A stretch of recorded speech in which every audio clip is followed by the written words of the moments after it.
Među kabinskim osobljem postoji nepisani kodeks u vezi s ponašanjem putnika, a vjerojatno kršite nekoliko pravila, a da toga niste ni svjesni. Od nepravilne upotrebe zvona za poziv do navika koje ugrožavaju čistoću zrakoplova, postoje radnje koje stvaraju stalnu frustraciju među osobljem. U 2026. godini svjesno putovanje važnije je nego ikad, ne samo zbog bontona, već i zbog učinkovitosti i sigurnosti. Razložimo one kritične točke za koje bi stjuardese željele da odmah prestanete raditi, kako bi vaše sljedeće iskustvo na letu bilo besprijekorno. Počet ćemo s prvom navikom koja stvara napetost na svakom letu. Broj 17. Upotreba pozivnog zvona za trivijalne zahtjeve.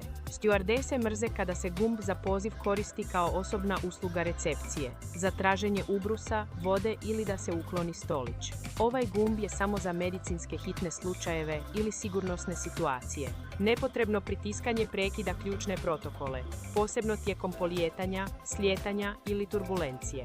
Mole da se koristi razborito, shvaćajući da su stručnjaci za sigurnost, a ne konobari. Ako nije hitno, najbolje je pričekati dok ne prođu hodnikom. Broj 16. Hodanje bez cipela u hodniku ili prema kupaonicama. Hodanje bosih nogu ili u čarapama u avionu navika je koja smeta posadi. Putnici nisu svjesni da je pod aviona nehigijenski. Na njemu se nakupljaju prolivena pića, hrana, a ponekad i tjelesne tekućine, što postaje leglo bakterija. Situacija je gora u kupaonicama. Tekućina na podu često je urin.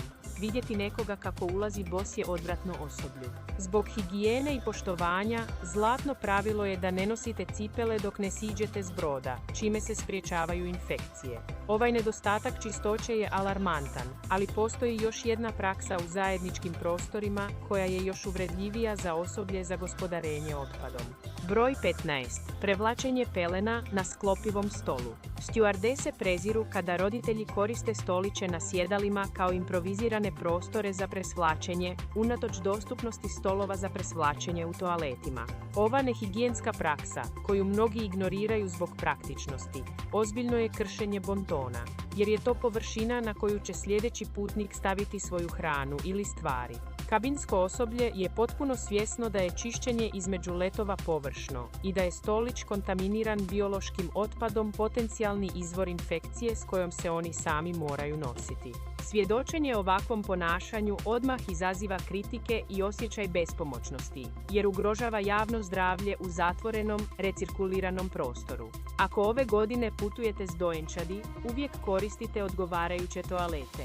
To je stvar osnovne pristojnosti koju će posada itekako cijeniti. Broj 14. Zatražite vruću vodu za dječje bočice iz slavine. Stjuardese su zabrinute što roditelji traže da se dječje bočice zagrijavaju vodom iz slavine iz kupaonice. Znaju da ta voda nije pitka i da se spremnici ne čiste dovoljno.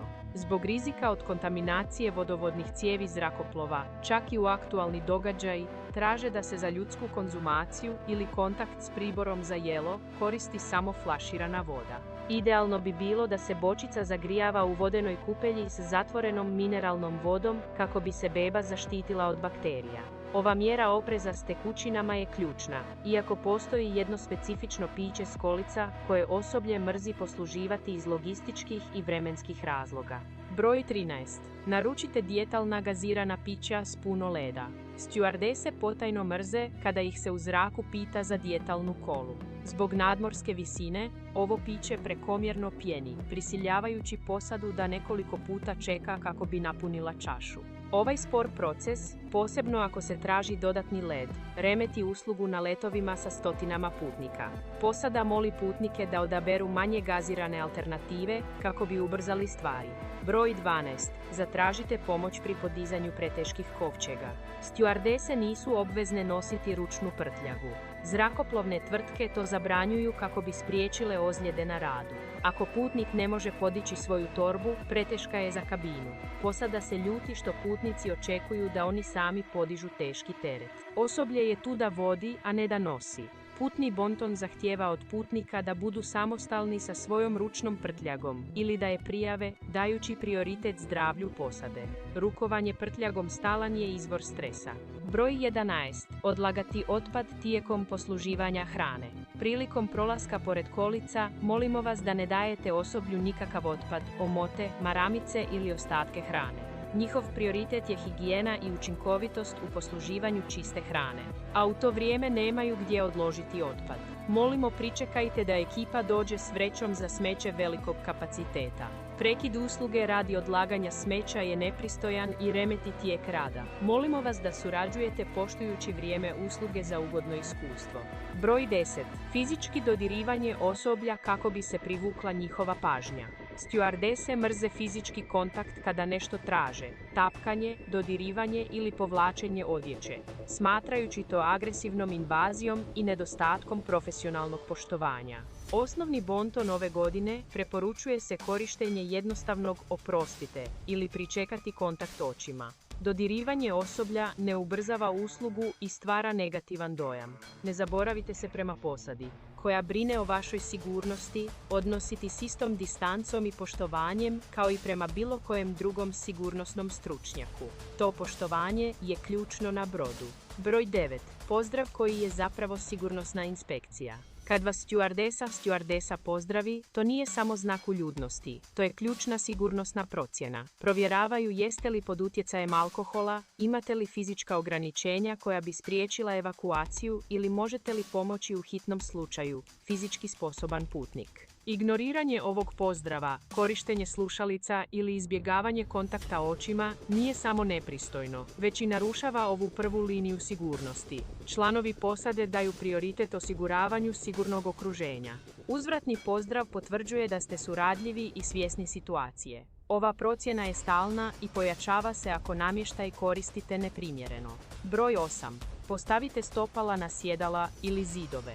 Najbolji način da razbjesnite stjuardesu jest vidjeti bose noge ili čak noge u čarapama, kako se odmaraju na naslonu prednjeg sjedala ili uz zidove kabine.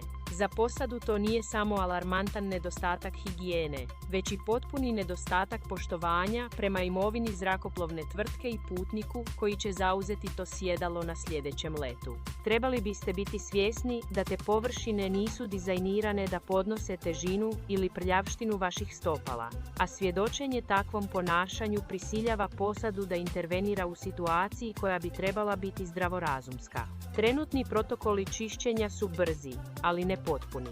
Stavljanje stopala na zidove ili naslone sjedala ostavlja ostatke i bakterije na područjima koja će drugi dodirnuti. Posada moli da se prema namještaju odnosite s poštovanjem, kao da je riječ o prestižnom javnom prostoru. Održavanje pravilnog držanja ne samo da pomaže vašoj cirkulaciji, već i spriječava da vas se smatra putnikom koji ometa. To je dosadno, ali ignoriranje vizualnih znakova za osobne potrebe predstavlja pravu opasnost. Broj 7. Ustani da biste otišli u kupaonicu s uključenim znakom sigurnosnog pojasa. Kada kapetan upali znak za vezanje pojasa, to nije prijedlog temeljen na udobnosti, već vitalna sigurnosna mjera. Kabinsko osoblje mrzi kada putnici odluče ustati u točno tom trenutku kako bi otišli na WC ili uzeli nešto iz svoje prtljage. Ono što posada zna, a vi možda ne, jest da se turbulencija u čistom zraku može pojaviti bez upozorenja i s dovoljnom silom da vas baci na strop zrakoplova, uzrokujući ozbiljne ozljede ili čak smrt. Stjuardese mrze vidjeti putnike kako hodaju okolo s upaljenom lampicom za sigurnosni pojas, posebno tijekom slijetanja ili turbulencije. To je frustrirajuće jer ignoriranje zakonski obveznih sigurnosnih uputa čini vas opasnošću ne samo za sebe, već i za posadu koja vam je dužna pomagati. Pravilo je jasno. Ako vam je lampica upaljena, morate ostati vezani u svom sjedalu. Ova nepromišljenost dovodi u opasnost fizičku sigurnost svih, iako postoji još jedna manje opasna, ali mnogo neugodnija navika koja izlazi na vidjelo na kraju putovanja. Broj 6. Koristite džep na sjedalu kao kantu za smeće. Na kraju rute uobičajeno je da asistenti u prednjim džepovima pronađu hrpu omota, ostataka hrane i korištenih maramica.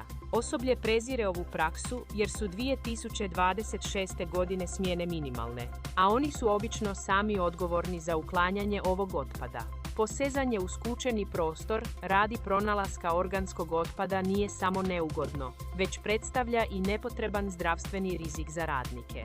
Posada bi bila zahvalna ako biste razumjeli da je ovaj pretinac namijenjen za materijale za čitanje ili elektroničke uređaje, a ne za odlagalište smeća. Ako imate smeća, profesionalno je pričekati da dođu s vrećom za prikupljanje ili je ponijeti sa sobom kada se iskrcate. Olakšavanje čišćenja osigurava da sljedeći let pođe na vrijeme i u optimalnim uvjetima za sve. Broj 5. Zahtjev proizvoda ili usluga u ratama. Ništa ne testira strpljenje konobara više od putnika koji naruči kavu i, nakon što je primi, zatraži šećer, zatim ubrus i na kraju žlicu. Osoblje prezire te nepotrebne odlaske u kuhinju koji remete tijek usluge. Idealno bi bilo da odmah zatražite sve što vam treba. Svako putovanje u oba smjera troši dragocjeno vrijeme koje odgađa uslugu za stotine drugih ljudi koji također čekaju u redu. Ova neučinkovitost je dosadna, ali blijedi u usporedbi s kaosom koji stvorite kada odlučite napasti jedini slobodni prostor za kretanje unutar zrakoplova. Broj 4. Blokirano zatvaranje hodnika bez opravdanog razloga. Prolaz u avionu glavna je arterija za komunikaciju i sigurnost, a posada mrzi kada putnici stoje tamo i čavrljaju ili pretražuju svoju prtljagu tijekom usluge.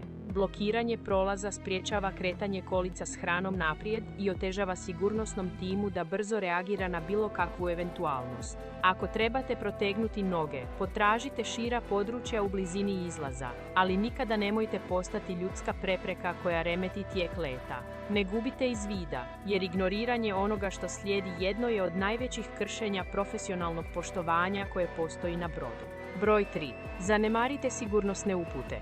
Čak i ako često letite, posada mrzi kada glasno pričate ili gledate u telefon tijekom demonstracije sigurnosti. To je nepoštovanje prema njihovom radu kao stručnjaka za hitne slučajeve i ozbiljan propust s vaše strane. U 2026. godini propisi zahtijevaju vašu punu pažnju, jer u stvarnoj evakuaciji svaka sekunda koju izgubite, zato što ne znate gdje se nalazi izlaz u nuždi, može značiti razliku između života i smrti.